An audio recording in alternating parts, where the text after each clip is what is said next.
terceira série, tudo bem com vocês? Tudo certinho? Professora Andréia Araújo, de Geografia. Eu vou continuar fazendo a revisão aí de segundo bimestre com vocês, aqui no Sistema Positivo de Ensino Revisa. Pega o seu material, vem comigo, vamos conversar sobre conteúdo de segundo bimestre. Eu fiz uma seleção bem bacana de exercícios do seu livro de atividades, tá? Então vamos lá, vamos resolver essas questões. Vocês estudaram no segundo bimestre a unidade 28, capítulo 28, 29 e 30. Geografia dos fluxos e globalização, sistema financeiro globalizado, fluxo de capitais, e no capítulo 30, o Brasil na globalização. Hoje eu selecionei questões do capítulo 28 e 29. Vamos lá então? Vamos resolver algumas questões? Vem comigo, terceira série. Página 8, então, capítulo 28. É a questão número 6, pessoal. O traçado da hidrovia do Rio Madeira. Né? Tem um esquema aqui mostrando para vocês, né? O traçado do Rio Madeira, o chamado Arco Norte, né? Então, a figura apresenta uma tendência à expansão do sistema de transporte. Qual é essa tendência que essa imagem aqui, a hidrovia do Rio Madeira, quer nos mostrar? Letra A, intermodal. B, rodoviário. C, ferroviário. D, hidroviário. E E, infoviário. Gente, essa questão aqui do traçado da hidrovia do Rio Madeira trabalha nitidamente o transporte intermodal, tá? Onde eu vou utilizar dois ou mais modais de transporte, podendo ser rodoviário, ferroviário, hidroviário, aéreo, tá? Em uma mesma solução logística, tá? No caso aqui, a solução logística seria a hidrovia do Rio Madeira. Qual é o objetivo disso? Reduzir custos, tá? Então, o sistema intermodal, questão número 6, fica a letra A, tá? Então, eu vou ter o uso de dois ou mais modais de transportes em uma mesma solução logística, tá bom? Questão bem interessante, vale a pena, inclusive, voltar lá no seu material e ler um pouquinho, né, sobre o traçado desses modais aí no Brasil. Vamos para a questão 7. Com base no texto abaixo e nos conhecimentos sobre a temática globalização. A globalização não apaga nem as desigualdades, nem as condições que constituem uma parte importante do tecido da vida social, nacional e mundial. Ao contrário, desenvolve umas e outras, recriando-se em outros níveis, com novos ingredientes. As mesmas condições que alimentam a interdependência e a integração, as desigualdades e as contradições em âmbito tribal, regional, nacional, continental e global. Sobre toda essa temática, é correto afirmar que, letra B, pessoal, a questão 7, a globalização constitui-se um fenômeno de abertura das economias rumo a uma integração mundial e é, ao mesmo tempo, seletiva, pois não envolve todas as regiões, atividades e segmentos sociais. É, como dizem, é uma ideia muito legal, muito bacana, mas ela não tem esse envolvimento em todas as nações, em todos os territórios, em todas as regiões, tá? Nós vemos aí hoje, vocês viram durante essas aulas de globalização, áreas altamente globalizadas, né? Que constituem aí vários comunicadores com outras áreas, fluxos comunicadores. Em outras áreas nós não temos essa atuação. Então, ela não é um momento, não é um processo que vai integrar, até o momento ela não integrou ainda toda a comunidade mundial. Tá? Existem nações que estão bem longe, né, em níveis de globalização. O mundo passa por um processo global? Sim, o mundo passa, mas nem todos estão integrados nesse processo global. Ok, pessoal? Então ficou a questão número 7, a letra B. Página 10 é a questão número 10. Tem um texto aqui bem interessante, tá? Falando sobre essa questão das tecnologias e da educação tradicional, tá? Eles vão fazer uma relação ainda sobre toda essa modernidade que nós estamos vivendo aí em relação à tecnologia, né?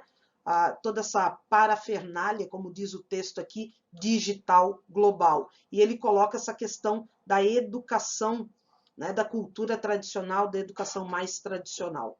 Com base no texto e considerando os impactos culturais da difusão das tecnologias de informação no marco da globalização, depreende-se que a ampla difusão das tecnologias de informação nos centros urbanos e no meio rural suscita o contato entre diferentes culturas e, ao mesmo tempo, traz a necessidade de reformular as concepções tradicionais de educação. O próprio texto aqui ele já vai colocar essa necessidade. Está aqui, pessoal, ó, tanto quanto a necessidade de uma cultura tradicional, de posse de uma educação letrada. Então, toda essa parafernália digital que nós temos e somos dependentes, né? Com certeza somos muito dependentes disso, tá? Mas nós não podemos esquecer de uma educação também tradicional, tá? Existe a necessidade. Então, se nós termos os dois aí, tá? Vai fazer aí um sentido bem maior, mais amplo aí em várias concepções da nossa educação. Questão bem interessante aí, tá? Modelo Enem. Página 10, exercício número 11. Um turista inglês tem duas possibilidades de viajar. Tá aqui o turista inglês. Ou ele vai para Punta Cana ou ele vai para os Lençóis Maranhenses, tá? Então, olha só, eles fizeram um esquema. Se o turista inglês for para Punta Cana, ele vai gastar aí 11 horas de viagem. Se o turista inglês ele optar pelos Lençóis Maranhenses, tá? Ele vai ter aí, ó, praticamente um dia de viagem, né? Porque ele vai ter 14 horas até chegar do Rio ele vai fazer, né, vai se deslocar até os Lençóis Maranhenses. Então, um tempo aqui, né, ele vai com certeza optar aí pelo mais próximo e também de uma beleza natural, tanto quanto as nossas aqui, tá? Então, vamos às perguntas. Os dados representados no mapa tornam evidente que o Brasil A, deficiência na infraestrutura de transporte, B, fraca potencialidade turística, C, pequeno número de destinos turísticos, D, pequena importância econômica no setor de turismo, E, falta de segurança para os turistas estrangeiros. Nesse caso aqui, a gente está vendo um tempo, a gente está vendo uma questão de transporte aqui, né? Que esse deslocamento do turista inglês aqui no Brasil, ele ia ser mais demorado. Não que ele não iria gostar dos Lençóis Maranhenses, que isso aqui não é um ponto turístico. Claro que é um grande ponto turístico, assim como temos outros aí, né? A própria cidade do Rio de Janeiro, temos vários lugares lindos no Brasil. Agora, se você só observar aqui pela questão do esquema, nós vamos perceber que nós temos uma deficiência na infraestrutura de transporte. Vai ser muito mais rápido ele chegar em Punta Cana do que nos Lençóis Maranhenses aqui, tá? Então, durante as nossas aulas, vocês estudaram e vocês viram que isso é um gargalo, na verdade, para o desenvolvimento do Brasil.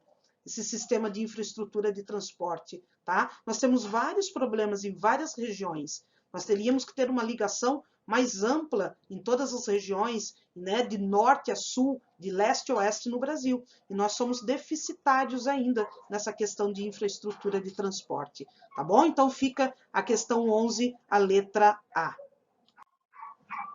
Página 11, questão número 13. Também tem um mapa aqui, um texto, tá?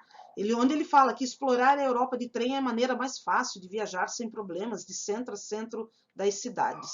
Comparando o sistema ferroviário europeu com o brasileiro, é correto afirmar que, olha só, se nós compararmos aí, tá, os dois sistemas, Brasil e Europa, as ferrovias brasileiras transportam principalmente cargas. Vamos sublinhar aqui. E são inferiores em termos tecnológicos em comparação com o sistema ferroviário europeu. Então, aqui no nosso sistema ferroviário, ele vai trabalhar mais com a questão de carga, grãos, minérios, tá? E não pelo deslocamento da população ou de turismo, tá? Nós temos mais mesmo a questão de cargas de grãos e minérios. Seria interessante? Claro que seria.